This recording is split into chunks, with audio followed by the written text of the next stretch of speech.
Gotta be like 5 o'clock. Welcome to Thursday Thunder, the Purposeful podcast.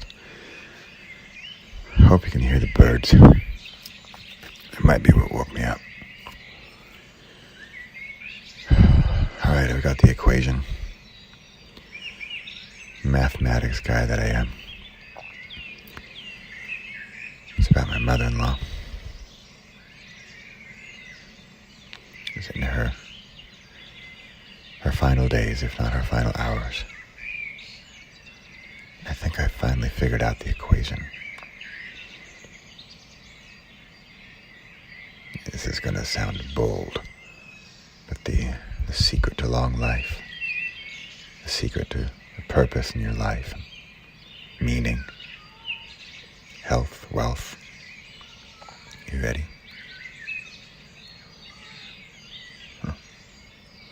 So, until her last hours, here's the equation. First, she takes it in. She asks questions. She's curious. Even with strangers. So she's been in bed for days. He has all this help, the healthcare help. There's this team of women and one man. And she, I don't know how to even make it more simple, but she basically asks them questions. She's interested in their lives. So there's one woman. Here, I'll change her name. What'll be a fun name? Sandy. Sandy. She's got to be maybe 30 or something. Right? And my mother-in-law is 92. You think, what could they possibly have in common? So Sandy is, I don't know if it's beauty school or just like pedicure, manicure school. But I think she goes there. And Bep likes that. She likes fashion and makeup and looking nice. So she asks her a lot about it. And somehow Sandy is just pulled in by this love, by this interest, by this caring, this genuine affection and human interaction. Sandy comes around more often than she's scheduled in her shift. Sandy comes around in her last days and she has a day off completely.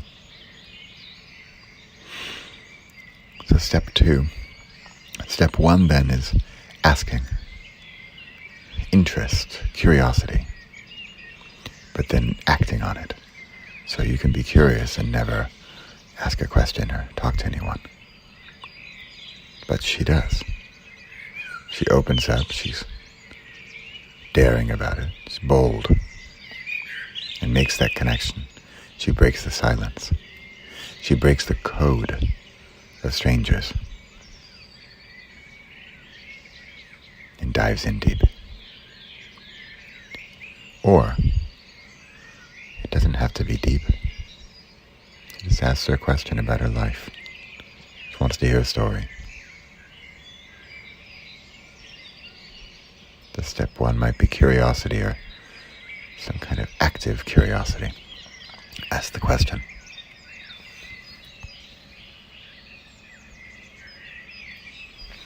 Step 2. So I speak Dutch with my mother-in-law. So a lot of these words are in Dutch. So that would be something like houden or onthouden. And that would be something like keep or hold on to. Now the thing about my mother-in-law, by the way, is that she's got the memory of an elephant. And elephants never forget. And I don't know if this is something we can learn or improve on, or if you're more born with it. But man, she's got it going on. So she can remember stuff. It's unbelievable. It's, oh yeah, I remember when we were in Canada and we stayed in Banff and we stayed at the XYZ hotel. See, I can't even make up the example because I can't remember well enough. I can't even remember the example I'm giving, yet she can. So think about how useful this is. Back to Sandy. Sandy, remember, she's got like 5 different nurses who are coming to her house the past weeks.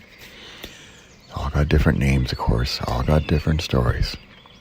And she doesn't connect with each one of them so directly or intensely. But some she does. And guess which ones stick around? Guess which ones come when they don't need to?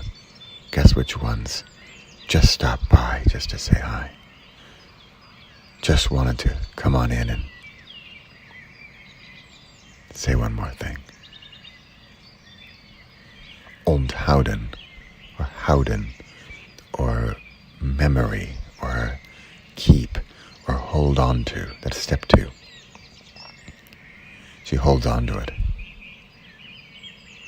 So she asks, holds on to it. So she's got that memory. Ready for step 3? Since she asked the question, and she opened up the two-way street, she opened up the blockade, the gates. And then she let in, so this is like getting, pulling, asking. Then she held on to it. Can you see or feel the movement, right? It's coming to her. Then she holds on to it, stores it in her vast database of memory. Then, step 3, she gives it back. She then, let's take Sandy again. Sandy comes by. And all she has to do is take that question, take the memory, and give it back. How is pedicure school going? Did you catch how easy that was? She remembered one thing. And remember, Bep remembers a whole lot more than one thing. I'm just giving the simplest of examples. How is pedicure school going? Let's do a quick recap. Sandy, stranger, comes in, takes care of her. Remember, she's 92. She's in bed. She gets to know Sandy by asking a question. I don't even know the question. What are you up to? What do you do outside of healthcare work? Right? So simple. Holds on to the question, step 2, and then gives it back to her. In the form of maybe another question, a comment, an update, maybe feedback, maybe. But if you think about it, another question could be the easiest and maybe the most effective, right? Let's back to Sandy. How is pedicure school going? Have you learned something new in pedicure school? Think about Sandy. Sandy is going to what seemed to be a stranger. Patient number 7 on her busy day. Yet this one has gotten to know her. This one has taken an interest in her. This one knows she goes to pedicure school. This one asks her questions. This woman, this 92-year-old, magnificent maelstrom of magic, asks her a simple question to make that connection. And that's it. 3 steps. A circle, a simple question, holds on to it,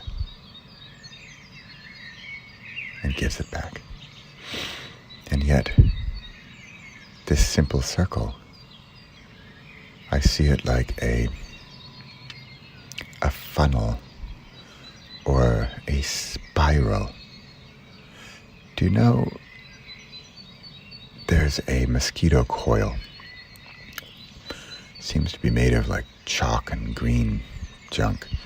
And you burn it like incense, and it wards off the mosquitoes. So it's a coil, and every circle is like a concentric circle. And the circles are smaller, and yet they wind up bigger. And so you have this little cone, whereas I can see this cone from Bep. It starts out smaller and grows bigger. So the first question might be a super simple one. But then as she opens up the conversation, the questions get bigger or deeper or not. But there is the circle. Sandy keeps coming back because there's interest from another human being in her. And she has dared to ask the questions, holds on to the information, and gives it back to her. That's it. That's the cycle. The cycle of the circle.